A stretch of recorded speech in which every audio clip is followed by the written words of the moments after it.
മോനെ സലാമലൈക്കും.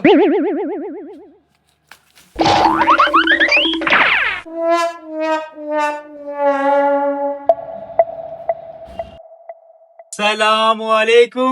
വലൈക്കും സലാം. ചങ്ങാതി എന്നെ ടിഷർട്ട് ഹയ്യൽ മയ്യാത്തോ എന്തിനെ ഞാൻ ബൈൻഡെത്താക്ക് അവിടെ ഒരുത്ത നിന്നിനെ ആ നോമ്പിന്റെ മാസങ്ങില്ലേ അന്നേരത്ത് സലാം ചൊല്ലി വിഷയം പറയും ആരെ നോക്കാൻ പോയി അസ്സലാമലൈക്കും ചൊല്ലിയതാ നാക്ക് പിടിയുണ്ട് ഓൺ തന്നെ ഉണ്ട് കണ്ണിയുണ്ട് ബീത്തലുണ്ട് ബീത്തിയ കൺ മുണിക്കിട്ട് പോലെ ഓ ആരാടാ ബമ്പ എനിക്ക് നീ കാര്യം മനസ്സിലായില്ലേ മുമ്പ് മാസം ആരെയും കുറ്റം പാടും ഓനാ എന്നെ വിട്ടത് ഓൻ വന്ന് തണ്ണി കുത്തി പോയി പോയെ പിന്നെ ഓനാ ഇപ്പൊ നീ ബുദ്ധിമുട്ടൊക്കെ ഉണ്ടാവും എനിക്ക് പ്രശ്നം വന്നായി ജീവിതം വളരെ മോശമായിട്ട് അപ്പോൾ ഇതിപ്പോ നാക്ക് ബട്ടായതോ ഇല്ല ബന്നെ ബേനും ബട്ടായതോ ഷഹർ റമദാൻ അസ്തഗ്ഫിറുല്ലാഹ്.